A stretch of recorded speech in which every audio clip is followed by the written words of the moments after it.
23.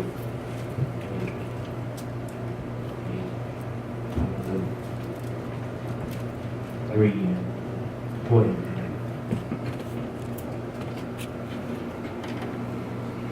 When you get there, say Amen. very familiar passage. We ought to know it by heart. Is that right, Sister Barbara? Amen.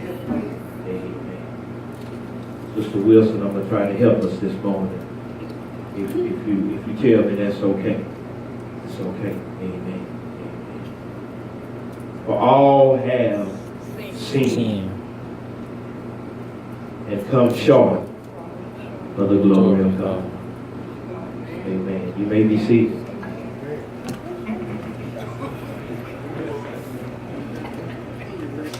Okay. Thank you very much. For all have sinned and come short of the glory of God. I know y'all don't want to talk about sin this morning. Go ahead. You gonna be all right? When the swelling go down. When Mama used to whoop me, I used to get mad. Tell me to do something I didn't want to do, my jaw would be all poked out. Be all swollen up. And she'd tell me, boy, you'll be all right when the sweat go down. She knew I wasn't going to bust a grape anyway. I know church folk don't like to hear about sin. That make us have to look at the man in the mirror.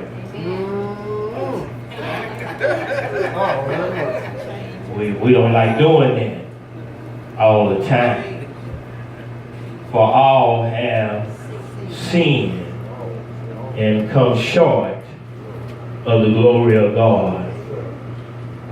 And for a brief moment, I would like to call your attention to this subject. I was born this way. All right. I was born this way. Brother Thomas, I was born this way. Y'all looking at me kind of funny right now, so I get you to talk to each other instead of looking at me. Look at your neighbor and say, neighbor. Neighbor. It's not your fault. It's not your fault. But it is your problem. But it is your problem. Yeah, I was born this way on June the 24th, 1966, somewhere around 2:03 p.m. A bouncing baby boy, 8 pounds and 4 ounces. Jefferson Davis Hospital, his parents, Annie Lou Payton, and his dad was Ralph Gregory Holiday Sr. My mom delivered me healthy, and it was a blessing to also be good looking. And I can't help that because I was born this way.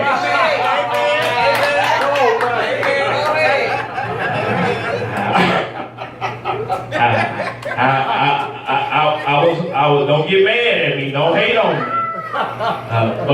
But I was born this way. Amen. I was blessed to be healthy and good looking. I was born this way. But unfortunately, we don't always have the choice on how we are born. Is that right? Yeah. Some folks are born premature. Is that correct? Some babies are born before term. Is that right? And they have to be nourished back into a mature state. Some of us are born premature. I got any premature Christians in here? Yeah. Good God Almighty. Yes, sir. Some of us were born blind and handicapped, deaf and dumb, born with diseases. Some of us were born mentally challenged. Yeah. And some of us was just born into pure evil. Some of us was born into sin. Yet we are with God's help, able to live with the defects and all. Is that correct? Amen. My God. If you were born premature, if you were born blind, if you were born handicapped, if you were born deaf and dumb, if you were born with a disease, if you was born that way, mentally challenged, if you was born into evil, if you was born sinful, you was just born that way. That was the condition that we were born into. But just because we was born into that condition, it don't mean that we have to stay that way. Amen. Help me talk here. We don't have to stay that way.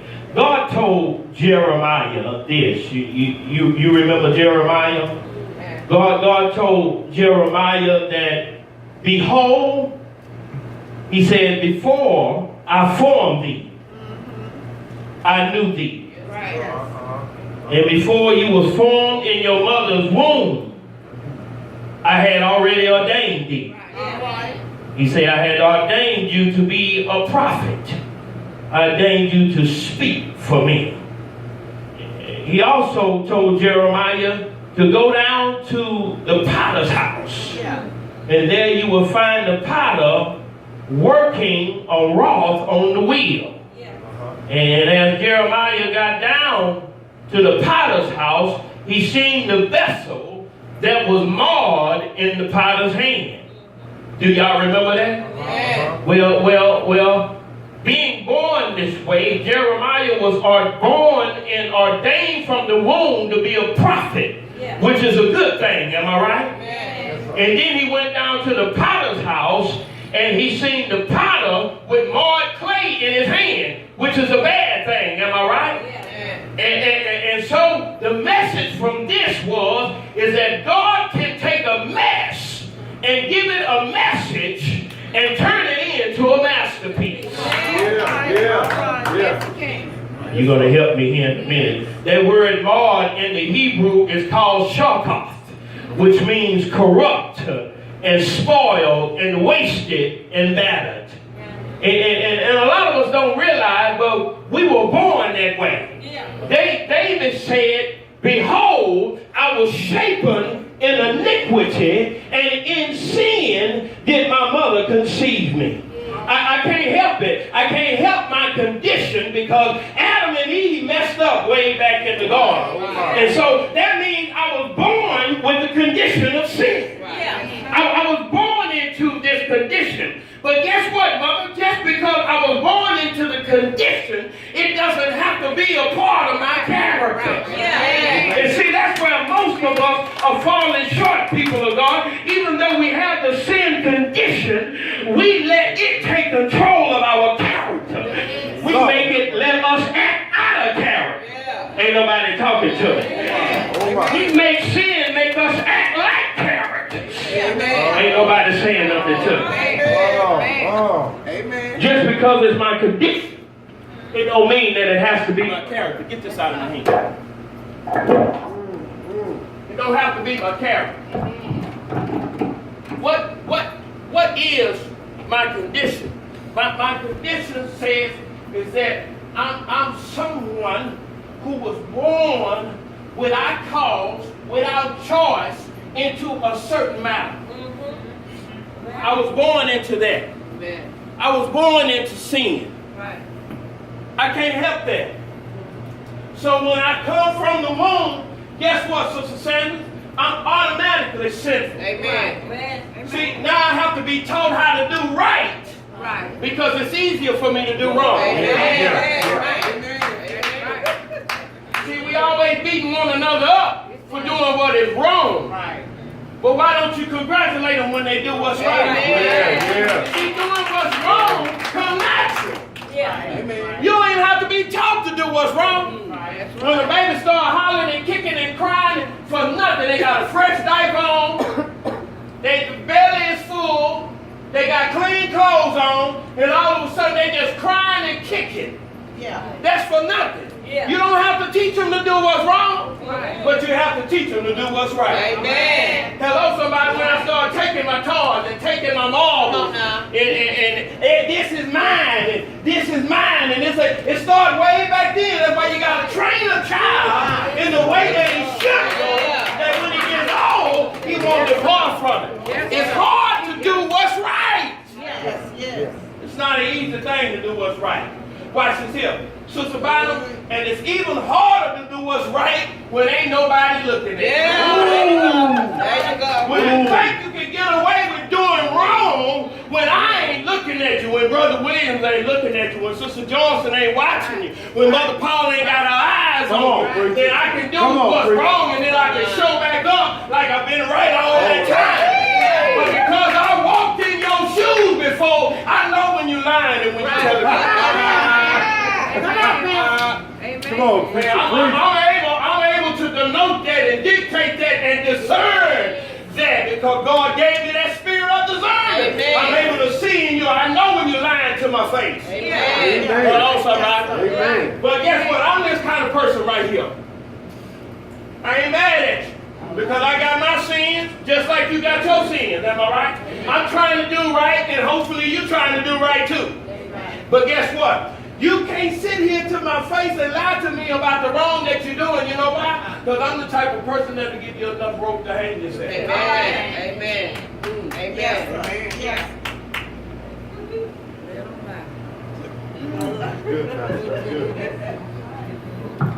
Looking funny now. Who Pastor talking about? I know that's on your mind. Don't worry about it. Don't worry about who I'm talking about. Who I'm talking about can hear who I'm talking about. They know who I'm talking about. Don't worry about them right now. You need to worry about you for right now. Some things that you need to be looking at. Hello, somebody. If sin is my condition, and I don't have to let it be my character. Huh? All right. Good God Almighty. Brother David said that I was born this way. Touch your neighbor and say, neighbor, forgive me. Forgive me. I was born this way. I was born this way. In sin that my mother conceived me. David says it's not my fault that I was born into this condition. But it is my problem when I allow my condition to become my character. That's why David was able to say, have mercy on me, O God, according to thy what? Loving kindness, according to the multitudes of thy tender mercies. David asked God to blot out his transgressions. I need anybody. Do I have anybody in here who need God to blot out your transgressions? Amen. See, some stains, Sister Green, you can't wipe them out, Sister Green, or you'll smear the stain. Some stains you gotta blot it out. Lord have mercy. I ain't got no folks up in here with me. Come on here. He asked God to blot out his transgression. He asked God to wash him, and he asked God to cleanse him. I got any people in here need to be washed and cleansed? Amen.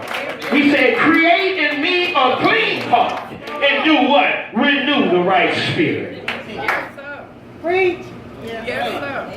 I don't know about you, but from Sunday to Sunday, how are you living? Are you living in sin or are you living in the spirit? Which one?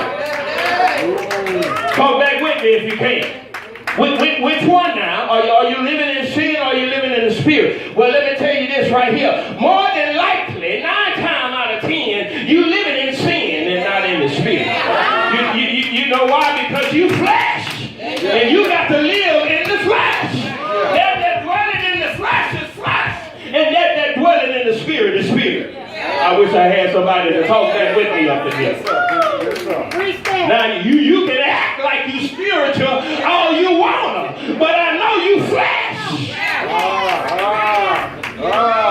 See, Paul said in the 7th chapter of Romans, and say, there's a law that I found in the spirit. You understand? The spirit is law. And watch what he said. Every time I desire to do what is good, man, that doggone evil is always present. I mean, I want to do what's right, Brother Nathan. I want to do it, but I always end up doing what's wrong. And for some doggone reason, I know it's wrong, but I never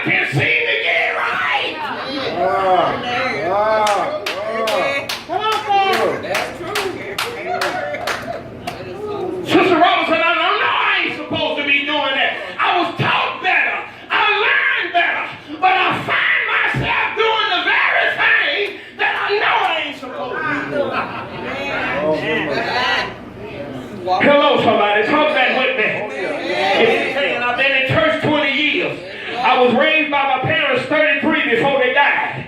I know what the right thing is to do. Come on, talk back with me. They trained me in the way that I should go. They gave me morals and values and standards to uphold and to live by. But I still do the wrong thing. What I found out was one of my problems while I was going through drug rehab was this right here. I didn't have any integrity. Come on, Pastor. You know what integrity is? Integrity, Ambassador, means that when you're sitting here in my presence, I'm going to be holier than thou. But as soon as you turn your back, I'm going to act a complete donkey. I'm going to act a donkey. Yes, good God Almighty. I'm going to turn it up, smack it up, flip it, and rub it down. Oh, no. Yeah, I'm going to be pausing. You think she pausing? No, I'm pausing. When you turn your back, when you ain't looking at me, when I think I can get away with it for face value, but I'm not looking at the spiritual value. I forget God is sitting high and looking low. I'm just worried about you who looking at me low and put me up high. Ain't nobody saying nothing to me. I wish I had somebody to talk back with me in here.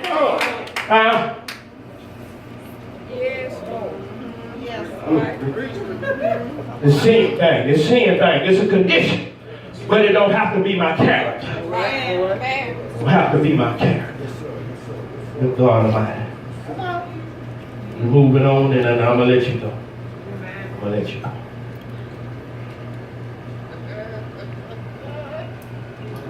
Touch your neighbor and say, neighbor. Neighbor. You're not responsible. You're not responsible for your condition. for your condition. But you are But you are for your character. for your character. For all have seen Have seen and come short short. of the glory of God. Glory to God. Listen to what Paul says in the verse. He says, for all have seen.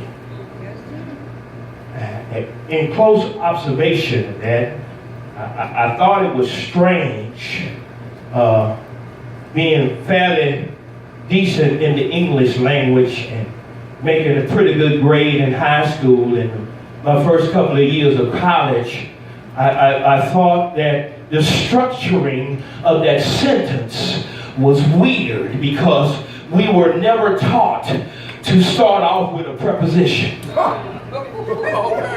And so he started off with a preposition, the preposition for, and a preposition is used to indicate the place someone is going towards, or as a functional word to indicate purpose, intended goal, desire, perception, and activity. That's what a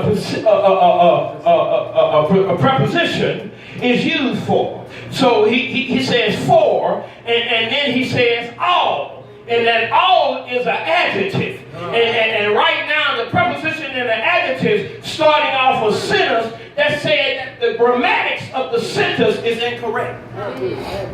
That's what it says.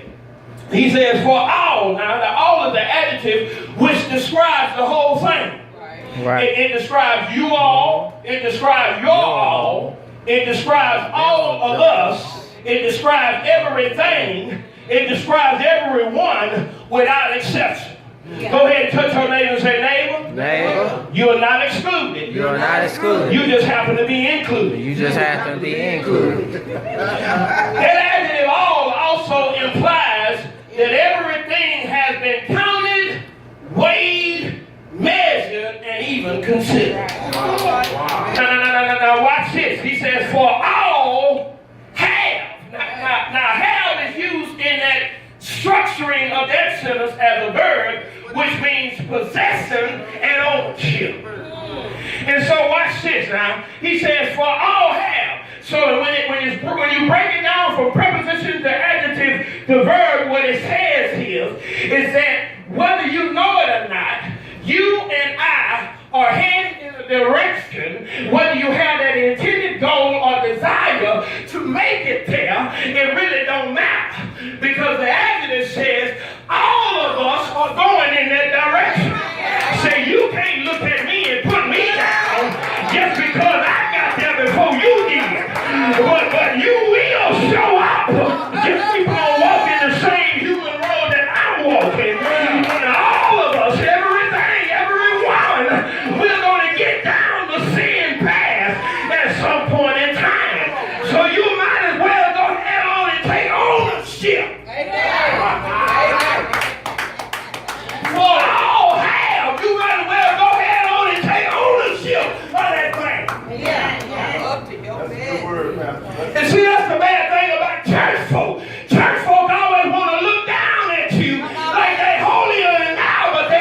John 1 and 7. He's a liar and the truth ain't in it. Last time I checked, it said, let every man be a lie and let God be the truth. Do I have some help up in here? You don't want to talk to me now, huh? I call the church folk to the carpet now. You always trying to look down your nose at folk. Talk to them from a spiritual hilltop. Like you really, really got it going on. You really, really in the same position that I'm in. I'm trying to get over this sin. That's what I'm trying to get over. You talking bad about me. You judging me. You criticizing me. Will keep me away from the house of God. Ain't nobody saying nothing to me. Why don't you love me till I can know myself? Why don't you love me through this sin? That's what Jesus did. Jesus loved us through the sin. He didn't talk about my sin. He taught me against my sin, but he loved me through the sin. Amen. Oh, Lord, have mercy. Good God Almighty, be up in here, Holy Ghost. I'm not responsible for the condition, but I'm responsible for my character. Good God Almighty, for all have sinned and come short. That Greek word, hermatia, it means I missed the mark, right? It means I'm falling short of the mark. That's why Paul says, for all have sinned and come just a little bit short of the mark. You hear the Apostle Paul says, I'll press toward the mark. But watch this, he never said that he reached the mark. Ain't nobody saying nothing to me. He said he was pressing toward the mark, evangelist, but he never reached the mark. I come not to have apprehended like I know every doggone thing. Even though I am the chief apostle, I still got some sin. I wish I had somebody to talk with me. I know what you're dealing with. Guess what? I'm dealing with the same thing that you're dealing with. But if you know anything about Jesus, you'll be okay in dealing with it. Good God Almighty. That man with the temptation is going to help you to bear that sin. Come on, talk back with me if you can. Don't worry about who's coming in the door right now. Let them come on in. You stay concentrated on what God is trying to tell you right now. Then don't worry about what you're going through, because guess what? I'm going through the same thing. You and me, we one of the same people. We going through the same sin. We're trying to overcome the same sin. Where yours may be big and mine may be little, yours might be little and mine might be big. But we're still trying to overcome the same thing. Anyway, when God looks at it, he don't look at it as big and small, no way. He looking at it as sin. So it don't matter what you done, it don't matter how you did it, what time you did it, what day you did it, what year you did it, it's still sin unto God.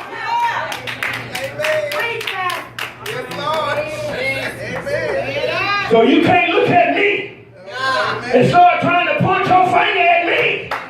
But when you point your finger at me, you got a palm and three of them pointing back at you.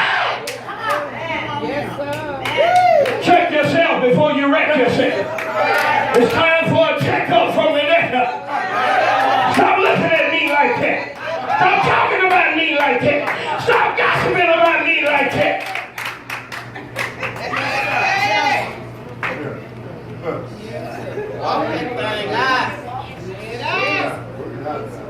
Your sin is my sin. Matter of fact, we Siamese twins. Brother Punch, nigga Punch, we joined at the hip. Your sin going that way and mine going this way. The good thing is going to be when Jesus come in and separate us and join us at the hip, going in the same direction. Oh! The Holy Ghost. Yeah, he tweeting right now. Yeah, we got it bad. We got it bad for one another. You always want to... When you ain't looking at that monster in the mirror. God, you need to look at yourself. Don't worry about my drinking if you smoking dope. Don't worry about my fornication.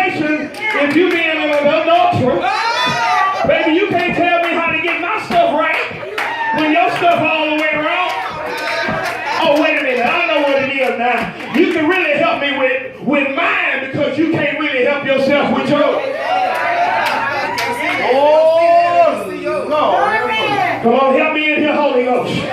Help me in here so I can really talk about you. Because it's easier to focus on you and what you got going on. Because I can't fix this mess over here. Too much garbage up in my room, baby. It's been collecting for years and years and years.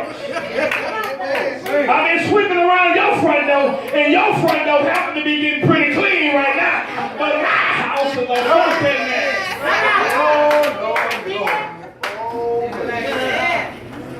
Glory be to God.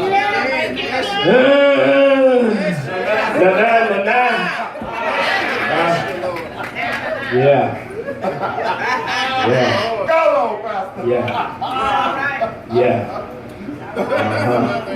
Touch your neighbor and say, neighbor, stop looking at me.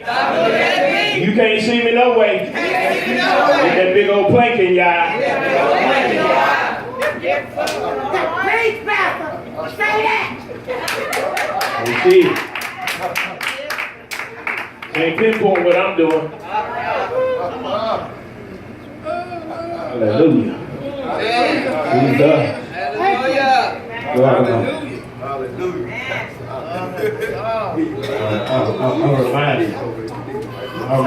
I'm reminded. Let's go. Yeah, that's time as far spent. We good right here. I'm finna let you go. Rebel take hold with some fresh water right here. I've been drinking stale water.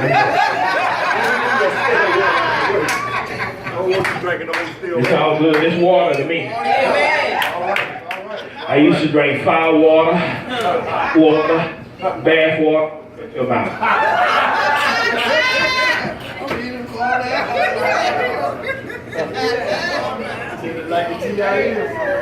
Just the truth about it. Just tell you the truth. Your pastor is transparent. I ain't hiding nothing from you. That's what it used to be some years ago.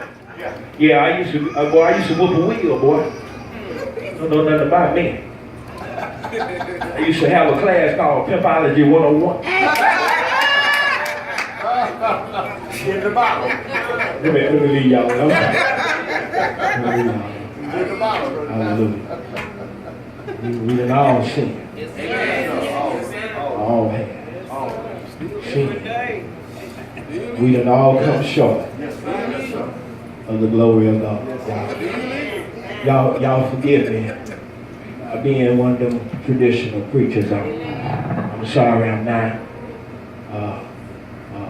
Paul said, make full proof of your ministry. That's what Paul said. So the talent and the gift that God gave me is how I use it for His glory. And so y'all pray for Pastor, because I'm trying to work out these sins I got. I'm trying to work them out. Now, and I'm trying to pray for y'all too. So y'all will work y'all sins out too. And listen, on the cool, watch this here. We're designed to help one another. You know, in one area where I may be a little bit more advanced, have a little bit more experience in, then overcame some things in there. I might be able to help you through that, evangelist. My brother, I might be able to help you through that. And then in the area that you're more advanced in, that you done overcame in, you can help somebody else in. And that's what we're supposed to do for one another. We're supposed to help one another, am I right? But we too busy hindering one another. We can't help one another. And so my plea to you today is, if you can't help me, don't hinder me. Go ahead and tell your neighbor, if you can't help me, don't hinder me. We'll talk to the other one. That one didn't want to talk to you. They still trying to hinder you. Tell your neighbor, if you can't help me, don't hinder me. Yeah.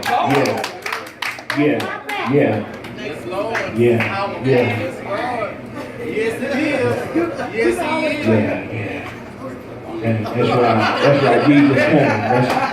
That's why He came. That's why He came. He took sin in our life. So we thank God for Him sending Christ in the form of man.